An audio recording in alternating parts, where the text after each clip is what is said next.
Hot food has to be held at 135 or higher. Gee, it sounds very familiar. Cold food has to be held at 41 degrees or lower. Gee, that sounds very familiar. Use a thermometer, check a temperature at least every 4 hours. All right. The key thing you need to know about this is if you're checking it every 4 hours, if you haven't checked it at all, it's noon, and you haven't checked it, and now it's 4 o'clock in the afternoon, and you go and check something, and you find that it's either too hot or too cold, not being held hot enough, or it's too hot, not being held cold enough, you have to remove it and throw it away. If you check it every 2 hours, you can make adjustments, and you can have corrective action, and you can save the food. So my recommendation is every 2 hours, but this thing is saying every 4 hours. If you see it on a test, that is the answer. Okay. Do not let them trip you up, please. Cover food or install sneeze guards to protect product from contaminants. All right, so here is the situation. All right, this is cold food can be held without temperature control for up to 6 hours.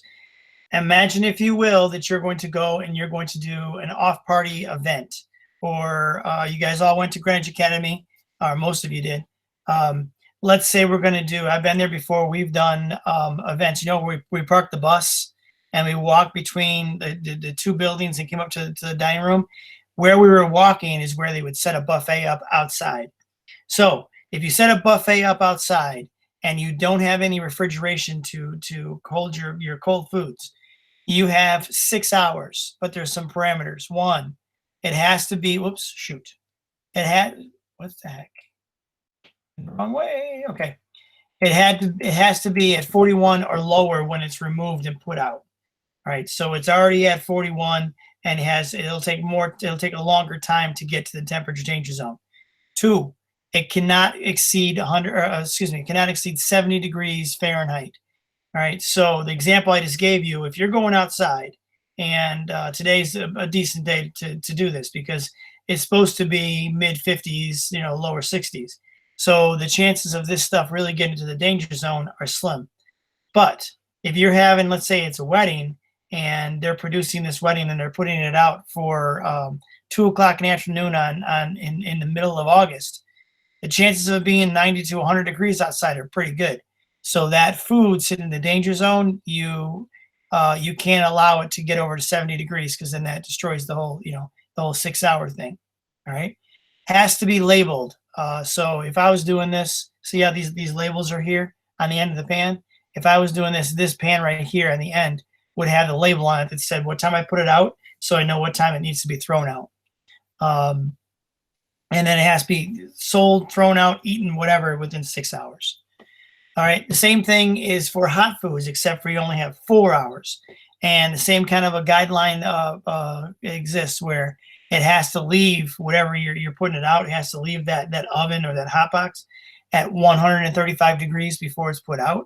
And then you can see on the label, I put it out at noon, and that means I have to get rid of it by 4 p.m. All right.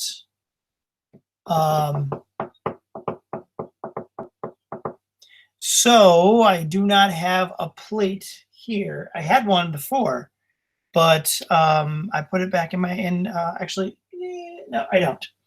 So bottom line is you have your dinner plate. You as the server, the outside rim, you should touch barely, if you have to. Put your thumb on the outside and set it down. Never touch the inside of the plate. That belongs to the customer.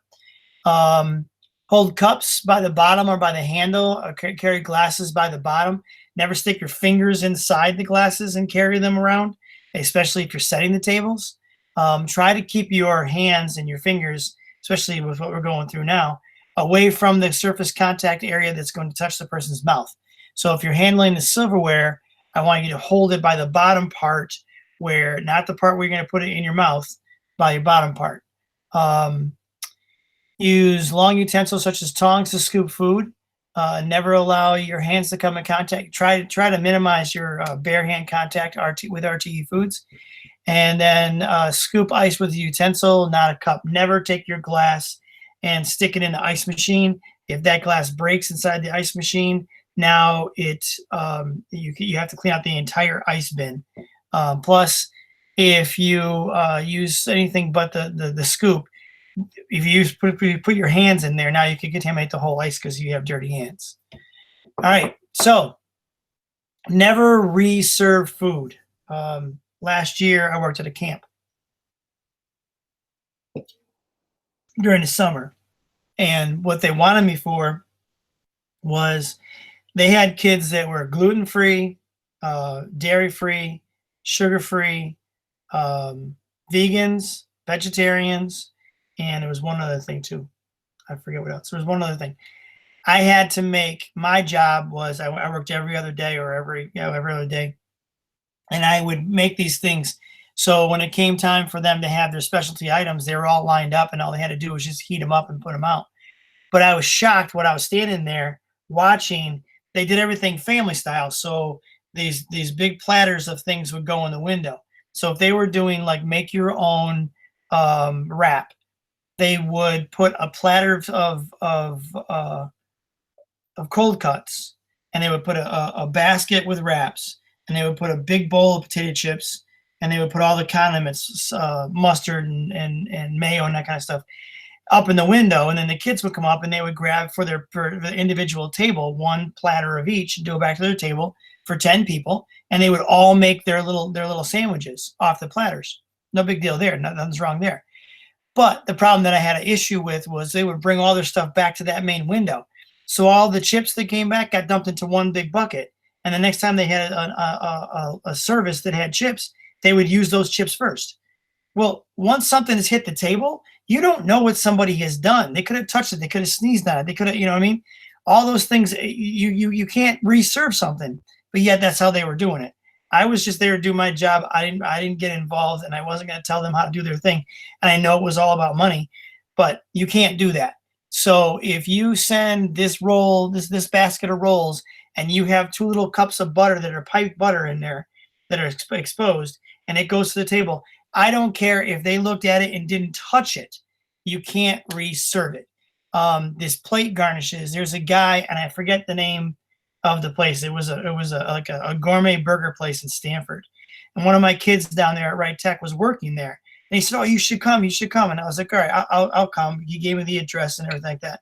I was gonna go, and then I started teaching this lesson. And he goes, "Oh, you know what I do? We have they would have like this big skewer, and they would have a pickle and a cherry tomato and something else on this big skewer, and every burger would have this skewer stuck in them. So when he wasn't cooking, he was like a runner. So the waiters would order the food. He would just bring it up, garnish it all, and take it out to the table. Well, he was a runner slash bus person. So when you go to the table, if they just simply took the garnish out and put it on the side and then ate their burger, if they didn't mess up the garnish at all, he would collect it and put it back in the kitchen and use it again. You can't do that. What the heck? And so I was like, no, I'm not going to go eat there now. So anything that's uncovered, anything that goes to a table, you don't know. They could touch it. They could sneeze on it. It doesn't really matter. You can't reserve it. The only thing that you can is if you have those little cups that have the plastic on top and the butter's on the inside like we have school, or a big thing in Michigan, fresh bread is not such a big thing where I grew up. But those little tiny packages like this big that are plastic wrapped that have breadsticks in them, that was like the bread offering. Those are okay because it's got a plastic seal on the outside, and you reduce the chance of somebody getting sick from it. All right, sneeze guards.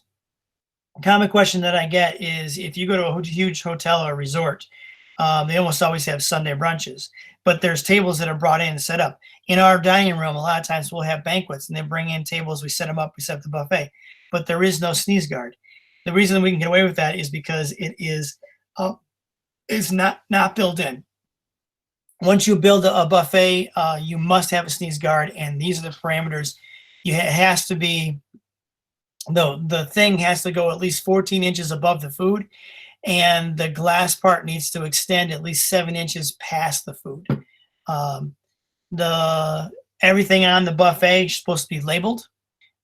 Temperature of hot foods, 135 or higher, 41 or colder if it's cold food. Keep raw meat, fish, and poultry separate from ready-to-eat foods. If any of you guys have ever been to one of those hometown buffets, you'll notice that they have it separated on purpose. So you reduce the possibility of cross-contamination. Refills. Do not let a customer refill from a buffet with their plate that they've already used. Their microorganisms are on that plate. So if I take my spoon, I'm holding my plate that I just used, right? And I scoop from the buffet and I put it on my plate. As soon as as soon as that utensil hits the plate itself, then whatever microorganisms around my mouth are going to be on that spoon. Then I put it back in the container, and now I've just contaminated that whole container. So don't allow a customer, and this right here says post signs of polite tips about self-serving etiquette. Signs are grateful to are great when you have a buffet and you're supposed to have a utensil in every different item, and you want to cut down on cross contact, because you don't want someone scooping like the ice cream and you have crushed nuts for like an ice cream sundae bar, and they take the spoon that had the crushed nuts and then they use the same spoon to get their cherry, because now the proteins from those crushed nuts can be on the cherry. You want to have a scoop for the cherries, a scoop for the nuts, a scoop for the whipped cream, scoop for the hot chocolate. All has to be separate scoops. That way you don't cross-contaminate or you don't have cross-contact. And then ice. You can never, ever, ever go to a buffet. Somebody sitting at the table says, "Can I have some more ice in my ice water?" You can't walk over to a buffet and grab it off the buffet. That just, it seems. And I saw Malik had one little comment like, "This is like, common sense stuff." It should be common sense stuff, but trust me, everybody doesn't have common sense. So you can't walk over to a buffet and grab some ice out of a thing that's holding something cold and put it in somebody's drink. When delivering food for an off-site thing, the temperatures are exactly the same. I've said it so many times, I'm tired of saying it. You're tired of hearing it, but hot food has to be above 135. Cold food has to be below 41 degrees. This thing right here is like a big thermos, all right? They're called Cambros. It is guaranteed to hold the temperature, and it will lose 1 degree per hour. So if you put something cold in there, it'll say it's 45 degrees, right? And that's too hot. Let's say it's 40 degrees when you put it in there, right? It will go up 1 degree every hour. So if you're going to be on a buffet, and you're going to be there for 4 hours, you're going to want to make sure everything in there is at least at like 35. So you're covering yourself. And the same thing with hot food. If you put it in there at 170, an hour from now it'll be 169. An hour from then it'll be 168. That's guaranteed from the manufacturers of this thing. And it's basically like a thermos that you guys have always seen and used before. You put hot stuff in it, it keeps it hot. You put cold stuff in it, keeps it cold. All right. You have to make sure that you're not doing some kind of makeshift fly-by-night thing. You want to make sure you use professional grade stuff. You want to make sure it's clean inside and out, which makes sense. You want to check their internal temperatures. I have a probe that you can stick inside there, and the thermometer's on the outside, so you have the internal temperature of it at all times. And then you want to label and date it when it goes in. And then when it arrives at a place, so let's say you're making food at this location and you're going to send it to another location. When it arrives, you want to take the temperature when it gets there, so you know it's above 135. All right. When delivering off-site, you have to make sure that you have safe water for cooking and washing dishes. That is not always the case. You have to make sure that you have those. If you don't have that, it's okay. You just need to make sure you bring water with you so you can cook.